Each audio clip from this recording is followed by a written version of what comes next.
I know. Good afternoon. Thank you for your patience and welcome to the House Judiciary Committee. Today is Wednesday, April 1st, 2026. We're going to start with our a few bills that we have that for some members who are here and have been waiting, and these are going to be sponsor only. So we'll start with Senator King.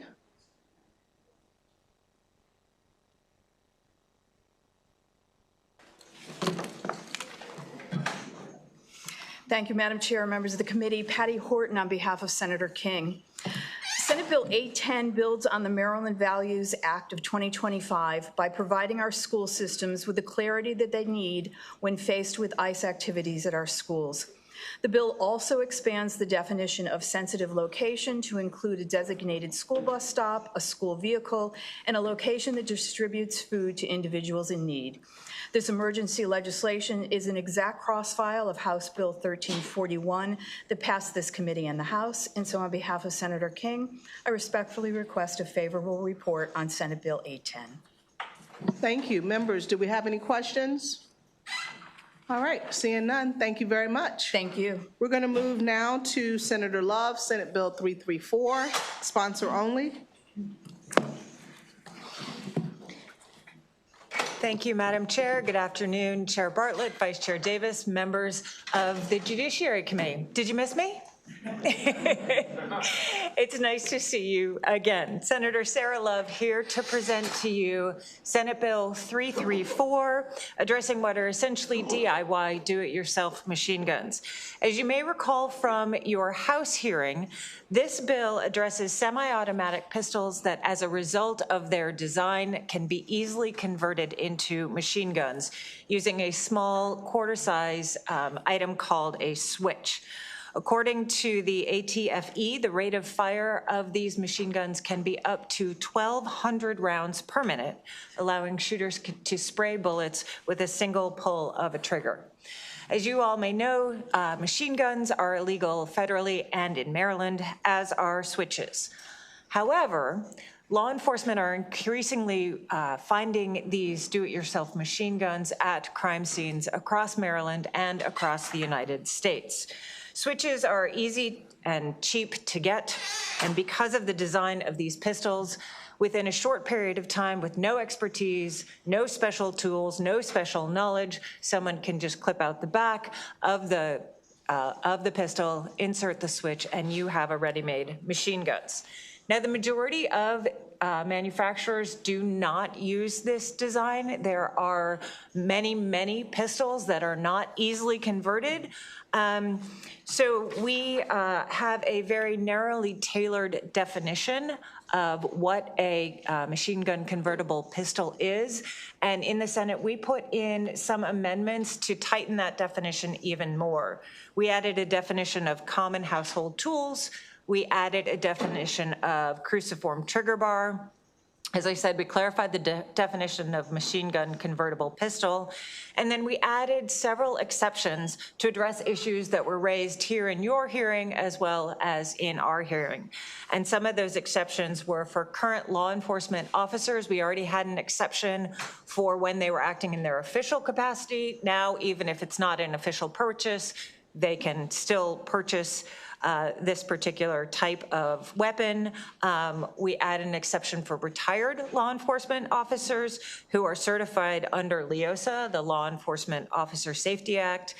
We added a clarification that temporary gratuitous exchanges, if you're at the range and you hand it to somebody, that is not covered under this legislation. And then we also added that you can buy or sell from immediate family members. So I want to close just very briefly with something that happened a couple of months ago. There was a triple shooting in Indianapolis. Fox 59 reported that in the span of just 2 seconds, more than 40 gunshots were unloaded by 2 handguns. May I finish? Please. Thank you. Equipped with machine gun conversion devices. The volley of gunfire left 3 people wounded and damaged multiple cars. Quote, they pull the trigger once and it sprays everywhere. It sprays rounds everywhere. said Lieutenant Jared Heidelbaugh. They're proliferating in this community, and we're not going to get all of them. It's impossible to get all of them. And with that, I ask for a favorable report on SB 335. Thank you.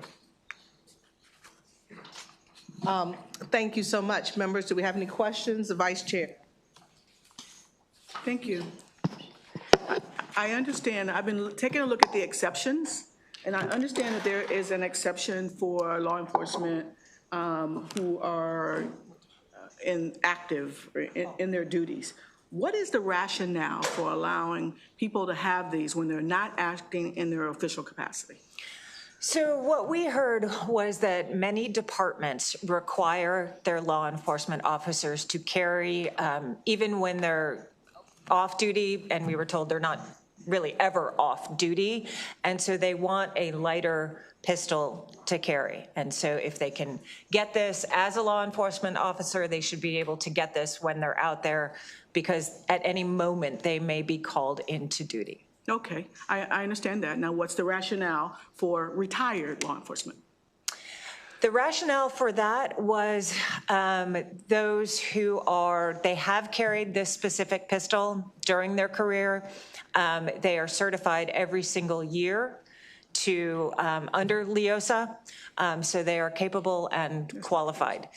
As you heard Chair Smith say yesterday on a different bill, there are certain compromises that we made to build a coalition.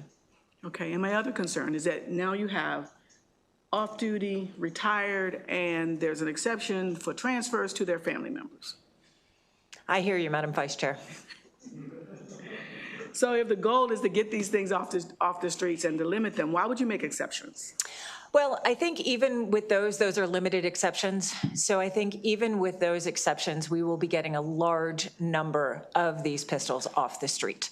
And that it still is an extremely important and powerful piece of legislation. Okay, and for the record, it is still illegal for anyone in possession of these to use, well, it will be still illegal for anyone in possession of one of these guns to have the little fix on it that allows it to multiple shoot. Correct. Even if you're a police officer, even if you're retired, and even if your family member has it. Correct. Okay, thank you. Mm-hmm. Delegate Arakan. Sorry, a light bulb went off when you said that. Thank you very much for that clarification. Thank you. Thanks for being here. Good to see you again, 2 days in a row. Okay, so you obviously you heavily amended this from what we had on the House side. Can you just tell me what guns does it still include? Has it changed the list of guns that would be, because when we heard the bill, the sponsor on the House side essentially said it was like almost every handgun, certainly every handgun I own would be included in the list. Is that still an exhaustive list of like very commonly owned handguns, or have you limited the scope in some way? So I don't know what handguns you possess, but what it is it has to be a semi-automatic pistol with a cruciform trigger that can be easily converted into a machine gun with common household tools. So if the pistol falls within that definition, then it is covered. Okay, so we don't have a list yet of like who and what would be included in that, but it's any gun that, you said semi-automatic with cruciform trigger, that could be altered. Right. Easily. And, I'm sorry, Delegate. No, go ahead. One other thing that we put in here that actually will answer your question is that the Maryland State Police must produce a list. Oh, that would be very helpful. Yes. Yeah, that would be, hopefully they do that soon. Yes. Okay, thank you very much. Thank you. Delegate McComas.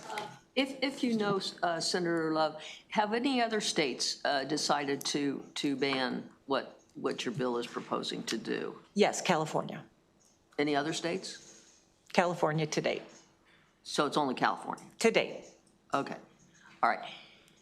And then the other question I have for you is, basically, are the Glock gun a problem because it can be converted to a machine gun?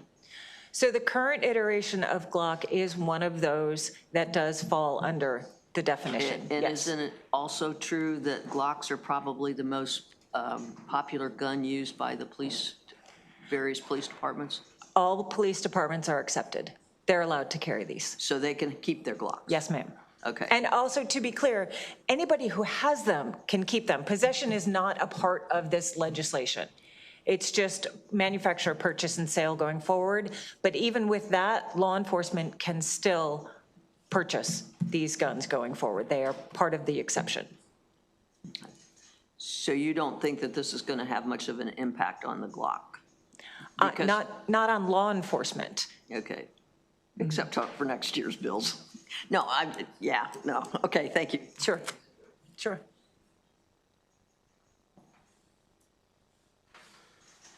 Delegate Conway. Thank you, Chair. Thank you, Senator, for the bill. I was just wondering, what's the difference, other than it being automatic, what's the difference between what you're talking about with the handgun and a semi-automatic shotgun loaded with double-R buck? So there are a couple of different things. First of all, law enforcement is finding this particular weapon, these do-it-yourself machine guns, at increasing number of crime scenes. Yes. So that is one very big difference. The second one is related to the definition of the gun. Okay, but I thought that your main concern was the number of rounds that could be expended in a short period of time. That's definitely a concern. The other concern is the proliferation of these weapons. All right, so in reference to that first concern, are you aware that a semi-automatic shotgun with double-R buck can distribute about 36 projectiles? Okay. Very quickly, right? Okay. Which is the same thing that we're talking about with these. Not necessarily, No? Delegate, because what we're talking about here is a specific design where a pistol can be easily converted without any expertise, without, it costs $25 or less to get a switch, or you can make it with a 3D printer. So no special expertise, knowledge, finances, or tools to convert this immediately into a machine gun. Well, I definitely don't want to argue with the senator, but you do know on a shotgun you can take the plug out and put an extra two or three shells in, right? Okay, thank you very much. Members, do we have any other questions? All right. Seeing none. Thank you so much. That concludes our bill hearing for Senate Bill 334. And I understand we have students visiting us today from Bryn Mawr. Could you stand, please?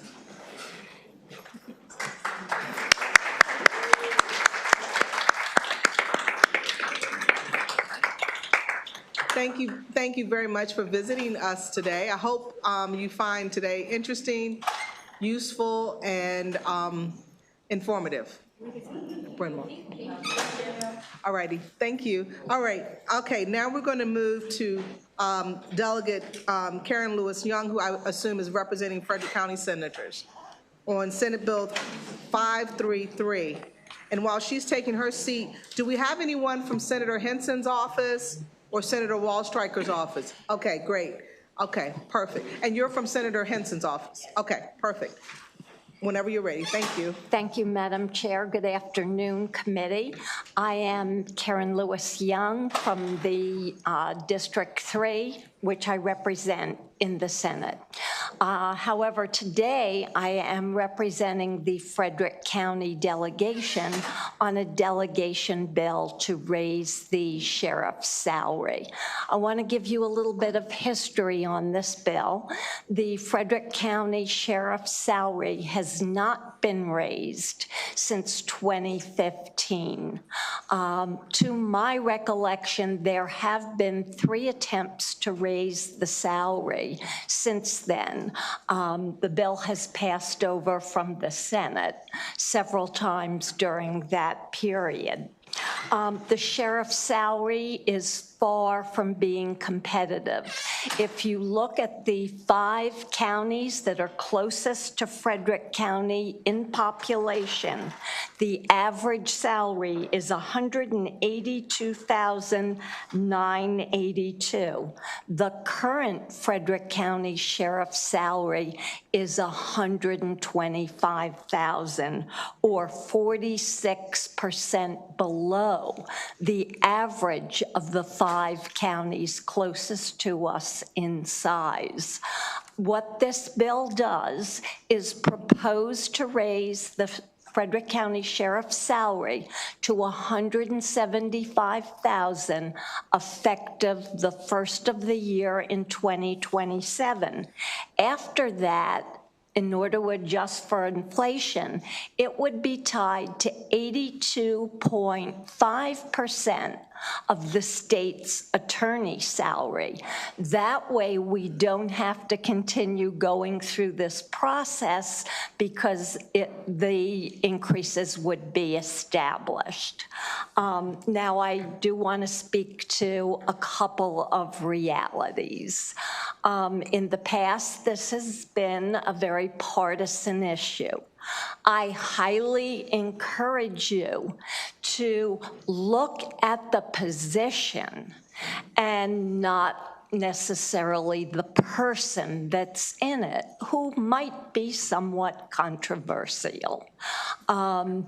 I don't want it to be a partisan issue. I want to do the right thing, which is why I'm here representing it today, so that we do the right thing. A few other things I do want to mention. A member of the delegation had mentioned that, the county council ought to weigh in. I took that seriously.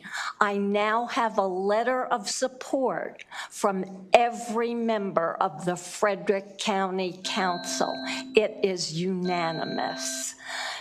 So I do, in my closing comments, want to encourage you to consider this seriously. It is an election year. We cannot adjust it for another 4 years. Let's look at the position, make sure it's competitive, and we attract the best of the best. Thank you. Thank you. And Senator, do you mind sharing that letter with us? Absolutely. Okay. I brought an extra copy. Okay, great. And that way we'll get a chance to circulate it. Delegate Arakan? Thank you, Madam Chair. Thank you so much for coming in, Senator. And you spoke to what my question was going to be at the end, but the salary, again, doesn't just go for one person or one party, but it also helps all parties to recruit hardworking people that care about the position, no matter what side of the aisle they're on. And if we don't appropriately compensate people, wouldn't you say that it's very hard to recruit quality candidates going forward for the next 20 years for your county? Well, I mean, we have 5 people running in the current election. There you go. But you're correct that in the future, it would make it even more competitive. Yeah, thank you very much. Thanks for the Hopefully this is question. your year. Pardon me? Hopefully this is your year. Delegate McComas? I just want to say that the current sheriff, I had called. Delegate McComas, do you mind pulling your mic down? Oh, sorry. Thank you. The current sheriff, I had called, and this was for an issue with the task force that we were doing in Judiciary a long time ago. I called him at like 5:30 at night, and he came to the meeting at 8:30, and he convinced our Vice Chair Dumais to do what was the right thing. And I just want to say that he may be controversial, but I think he's a good man. Thank you for that. Right. His politics might be controversial, but he has an excellent record for keeping the community safe. I wasn't his delegate. Right. Delegate Simmons. Delegate Simmons? Thank you. Thank you, Senator. Thank you for coming out. Can you just explain to everyone the difference between a part-time sheriff's department and a full-time sheriff's department, and if your department is a full-time 24 hours or? Frederick County is a full-time, 24-hour, 7-day-a-week position. There are some other counties that are organized differently, and they have a police department and a sheriff department.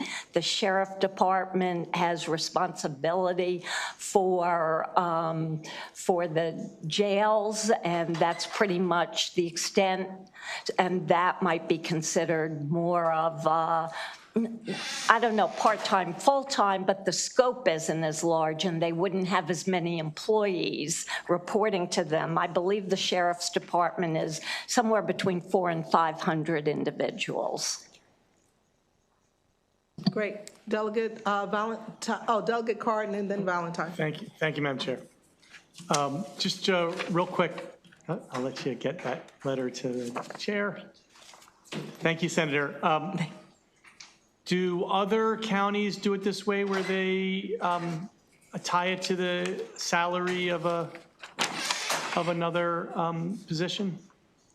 Every county has a different methodology of how they determine it. Well, first of all, there are only 5 counties that actually make the decision themselves. All the other counties have to come to the General Assembly. So if Frederick County wanted to be one of those counties, we would have to pass a bill to include them. It is per the 2025 Maryland Courts and Judicial Proceedings Code 2/313-2-337. So there are a number of ways you could look at it. You could look at your peer counties. You could tie it to a position like the state's attorney. You will see in the backup that our county exec sent a letter of information, and she actually looked at the ranges of other director level positions that had similar responsibilities in terms of the number of people that they managed. So there's a whole hybrid. And believe me, since this is like the 4th time we've looked at it, we've looked at all of those methodologies. And the budget, though, is borne on the county, not on the state, correct? That is correct. But the county does come to the state asking for assistance for local expenses. Isn't that correct? That is true. Okay, so this could have even though it's a county budget issue. In theory, when people come with salary questions, it could be borne on the state or not? Not this particular position. Okay, thank you, ma'am. Not something that's funded by the state. Thank you. Thank you. Delegate Valentine? Thank you, Madam Chair, and thank you, Senator, for presenting this bill this year. My only question is on the council vote. Is the council, for those that may not be aware, is it a bipartisan council made up of both parties? Yes, it is. Thank you, Senator. Delegate Moon, Leader Moon. Thank you, Madam Chair. I saw my good friend sitting up there, and I said, I'm not going to ask any questions on this bill. But then Delegate Cardin started asking questions about the structure, and it got me one just flag, I guess, just a basic philosophical question for the committee. But I want to make sure I understand this correctly first, though. Is the bill, as I read it in its current online synopsis, that it would go to 170K, but the future increase, 82.5% of the state's attorney's salary. Correct. Is one of the effects of that, like if we didn't do that clause and we just moved the number up to whatever you guys wanted, is it then the case that we've basically removed the Assembly from the business of reviewing the state's attorney salary increases in the future? The state's attorney or the sheriff? Excuse me, the sheriff. Okay, yes, and that was one of the reasons for doing this, so that we wouldn't have to go through this every year or every 4 years. And that is a methodology that other counties used, and they used it frequently enough so that we thought that would be a good foundation to tie it to. But we didn't want to do that year one. We wanted a more gradual increase. So I'm just, I don't have strong feelings about how this particular bill turns out, but I'll just flag for the committee that this is the second bill like this where we have converted what was a fixed in code salary and delegated to some other body. I think the last one we saw delegated it to the state personnel salary at a certain level, like the whatever, GSX of the Maryland system. That would be this, I think it was for clerks or orphans or something like this. We had a bill like this. It's actually news to me that it's a county by county variation as to whether the legislature reviews the salary or not. I personally am a nerd and would prefer that we do it one way or the other. Either we're having state review of the salaries or we're not. And I just am flagging that this is now two bills where this particular aspect of it has come up. And if the concern is just that people disagree with the base salary, we could certainly also move all of these bills along with the base salary needs taken care of, but not delegating the Assembly's ability to review future increases as we seem to be doing. I mean, I'm of the school, by the way, and you know, when I hear six-figure salaries moving into higher six-figure salaries, and you are aware of what the average salary is in the state and the nation, I just get a little bit of discomfort with it. And I know our elected colleagues get frustrated with it because it means that elected officials generally don't keep pace with salary growth. At the lower ends of some of the offices we look at, I think it's a totally valid concern. At the higher end, you know, I wonder. So again, I'm not targeting your bill, and I have no particular feeling about how this turns out. But it's just tickling my interest that we seem to be having this type of decision on the yes lists in both the Senate and the House this year. Thank you. Sounds like another bill. Delegate McComas. I realize Delegate Moon is a very bright person, and he has a really good memory. And if you remember when this was brought up several years ago, there was no local courtesy on the floor, and it didn't pass. So, and I won't name all the bodies that were involved in it, but I think you might have been one. Yeah. Okay. Okay, all righty. Well, thank you very much, Thank you. Senator. And that concludes this panel and our bill hearing for Senate Bill 533. I just saw Senator Henson come in, so you're off the hook, Senator. So this will be for Senate Bill 729, sponsor only. Thank you, Madam Chair. Sure.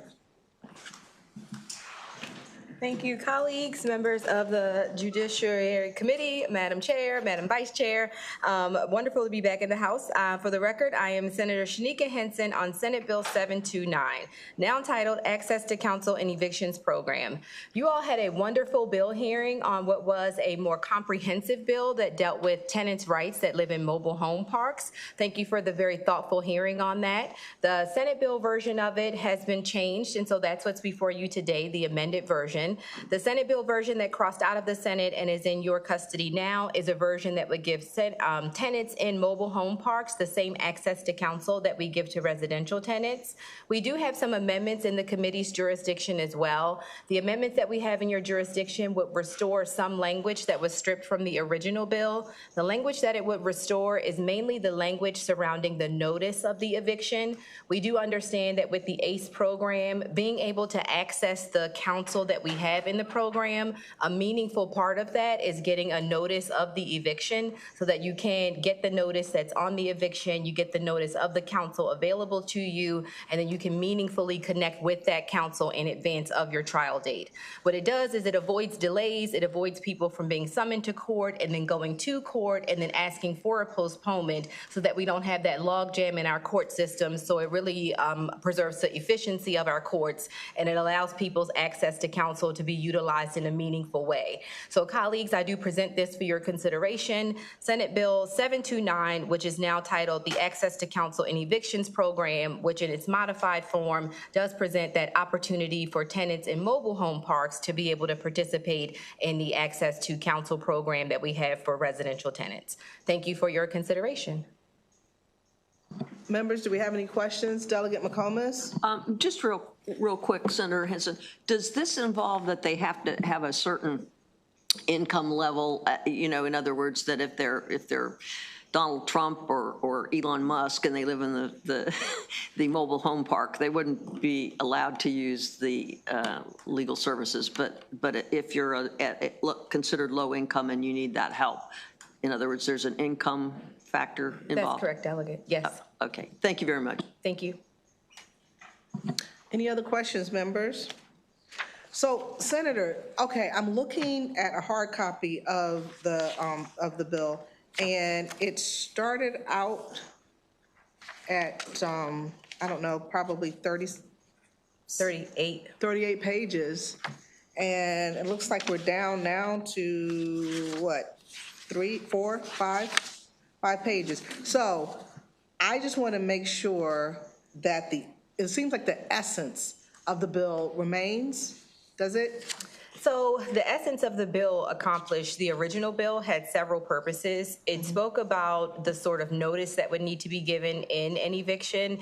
It also went into what would happen if rent were increased in a mobile home park. It spoke about what the definition of rent was in a mobile home park. It spoke about the definition of utilities in a mobile home park. It had some basic standards on what would happen if the park owner was not able to provide access to potable water.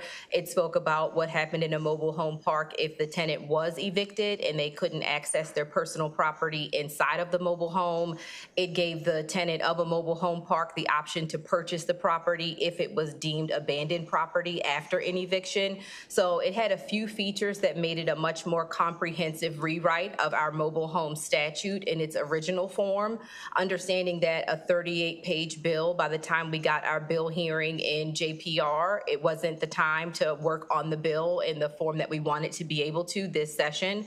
But when I spoke to the advocates on the bill and the tenants that live in the mobile homes community, and I said if I was only able to accomplish one thing this session, if we could only do one thing, what's the most meaningful thing that we could do this session? And that access to counsel is one of those features of the bill. That's one of the most meaningful and immediate things that could intervene in this process and give them relief today. So that's why the version before you preserves the access to counsel feature, and the amendments that we would ask the committee to consider would allow them to access that access to counsel feature in a more meaningful way. Thank you very much. Thank you. That's super helpful. Because, yeah, that's super helpful. So it does look like at some time it probably would be good to redo the whole mobile home park, the mobile home statute, because it looks like it has some of the perks that we did when we did a housing bill, I guess, 2 years ago, maybe a year ago. Very So much they so. should be afforded to everyone. Very Okay. much so. Yeah. Thank you for your observation, Thank you. Madam Chair. All right, that concludes our bill hearing for Senate Bill 729. Thank you, Senator.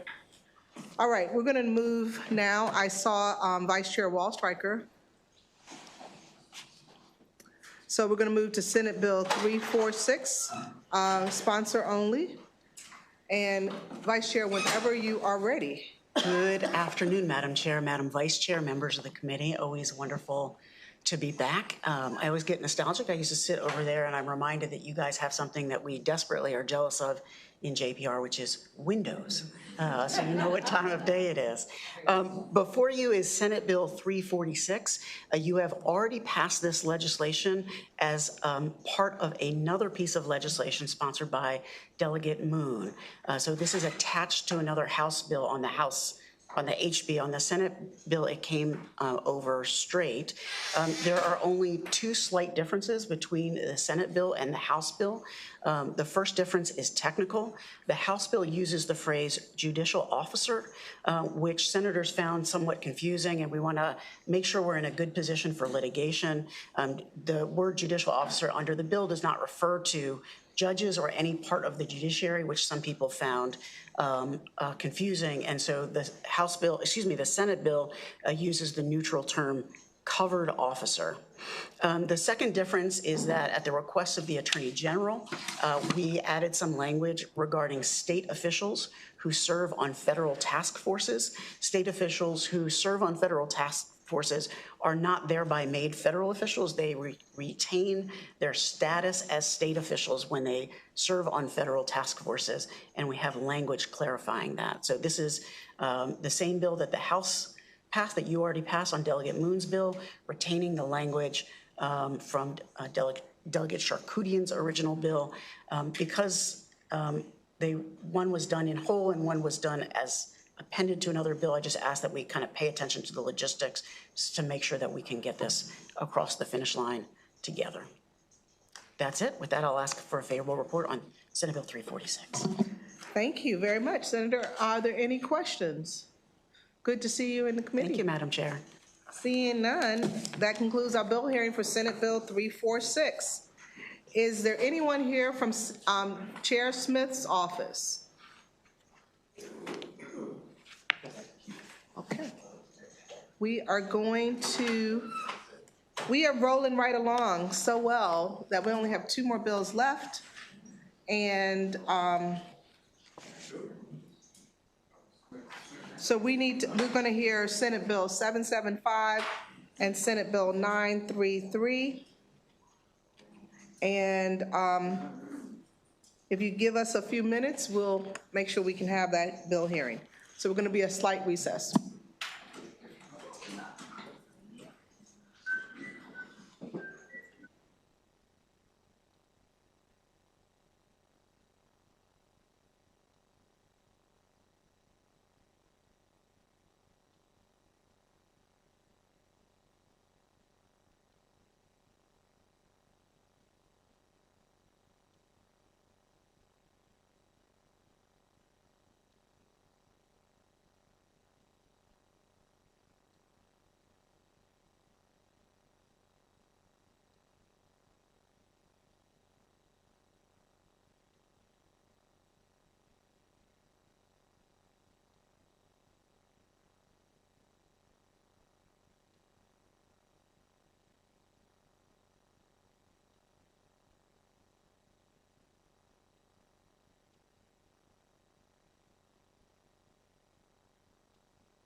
Good afternoon.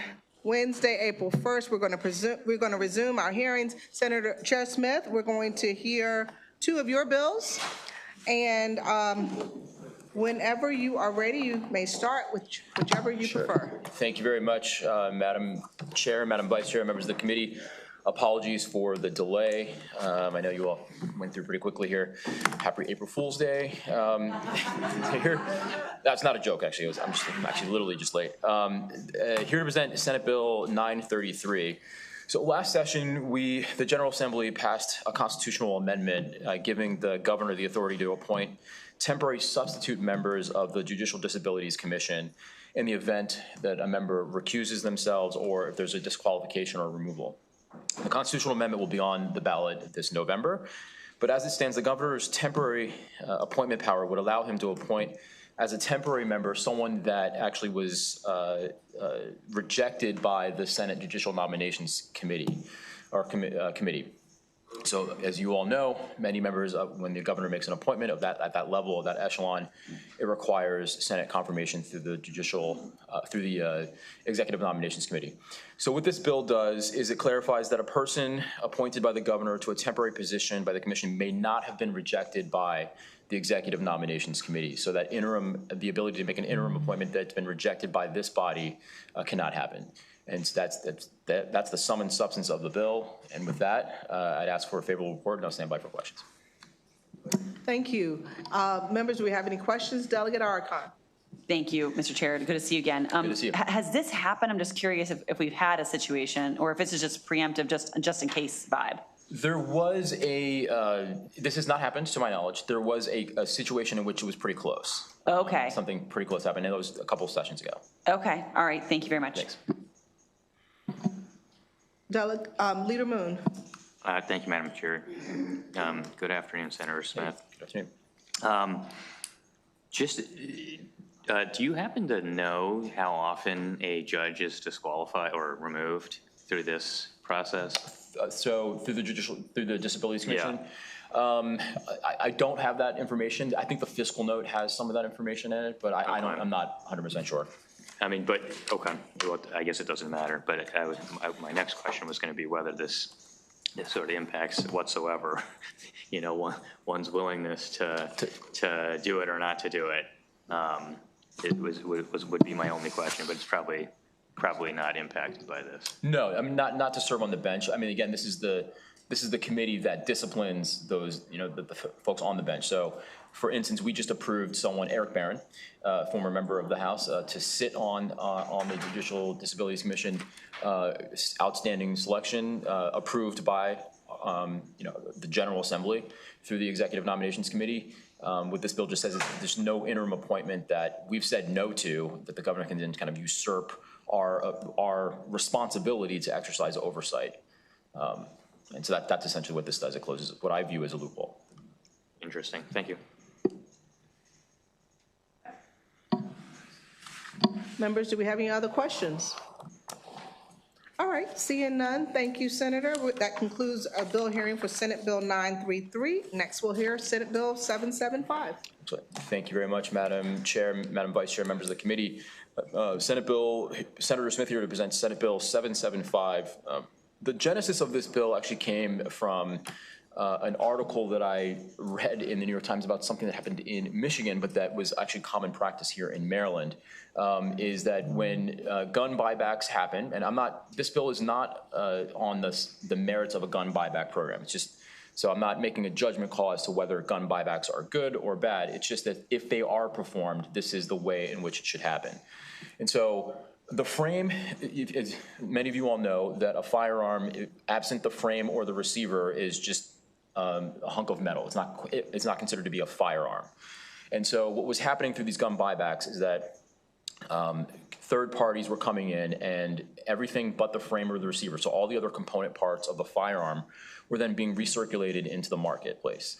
And with the proliferation, we did a lot of good work on unserialized firearms or ghost guns. And so with the proliferation of things like 3D printers and the easy access to order some of these other parts online, you can construct or reconstruct a firearm, absent the frame of the receiver, with these component parts. And they were making their way into the secondary market. So that was kind of the genesis of the bill.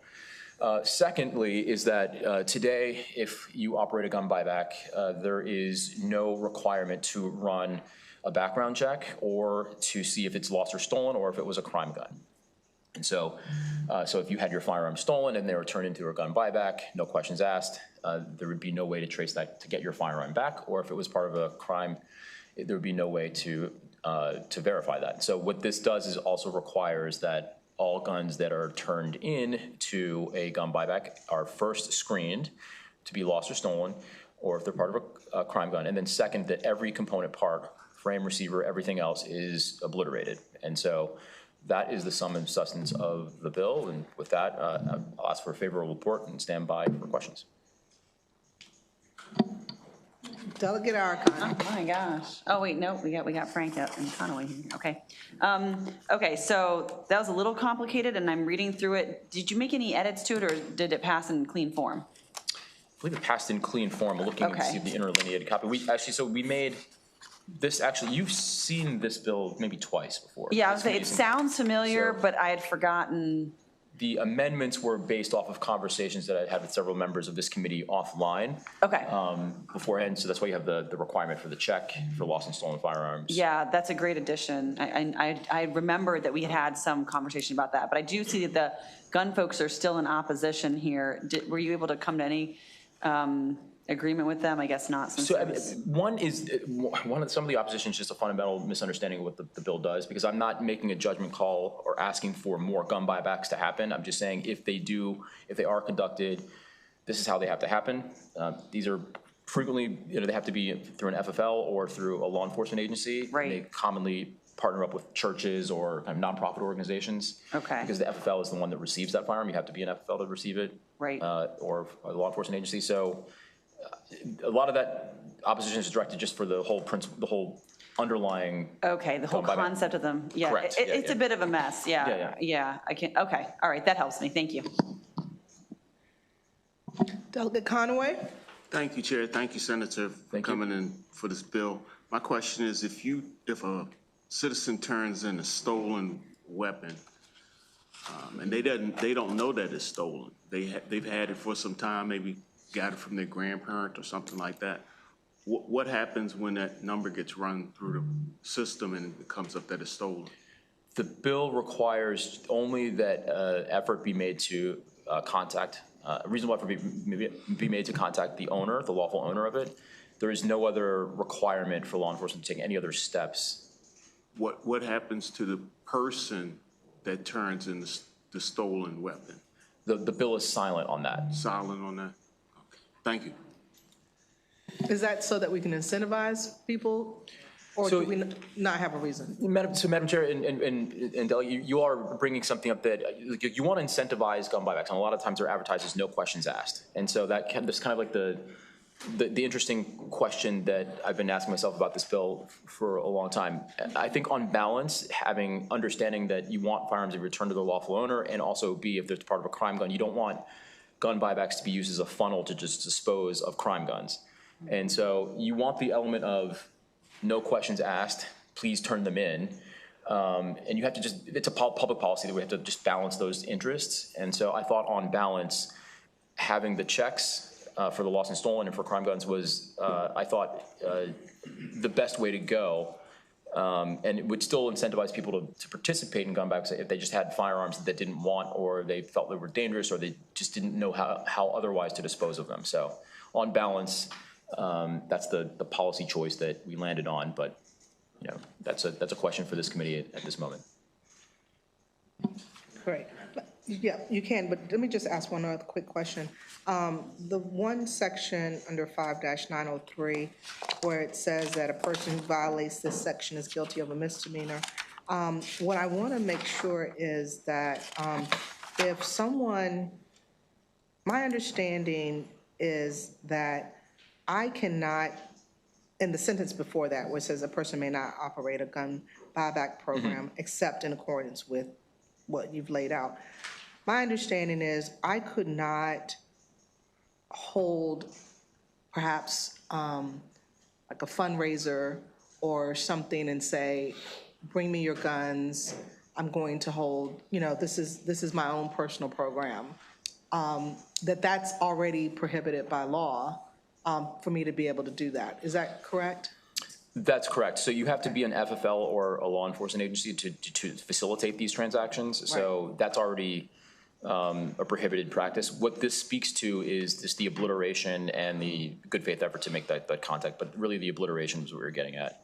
Making sure that if you run these gun buybacks, that you're destroying every component part of the firearm. Gotcha. Okay, thank you. Which is what's happening now, frankly, but. Yeah. But we want to have it in statute? Yeah. Okay. Delegate Conaway? Again, Senator, so my problem is that you're going from just destroying something that you have, or you may have found, or you may have purchased, you don't know the background of it, to now you're turning something in and it's going to be recorded with your name and ID. No, it won't be recorded? No, you don't have to, you don't, no, that's true, sorry, I didn't want to jump ahead, but no, it does not require you to furnish ID or to record your name. It's just you drop it off, but on the back end, they're going to run that serial number and figure out where the guns. So you could just turn it in anonymously? Correct. Thank you very much, Senator. Thank you, everyone. Delegate Valentine. Thank you, Madam Chair, and thank you, Mr. Chair. Good to see you. My question is for the lawful owners, and I'm trying to read in here. I have a constituent is the victim of a burglary. They had that firearm stolen. It is then sold in a gun buyback 6 months later, 3 counties away. The firearm has not been modified, so it's still legal to own. The person is not prohibited from it being returned to them. Is there enough in this bill to ensure that law enforcement will make sure that that firearm gets back to that owner?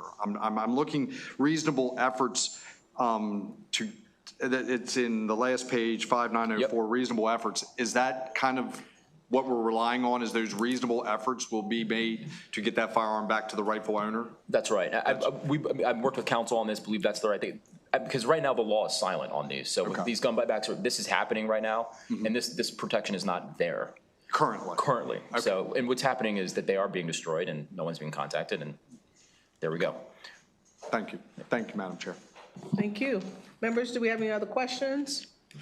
Seeing none, thank you, Chair Smith. Thank you very much, and apologies for the delay. No apologies needed. Thanks. Take care.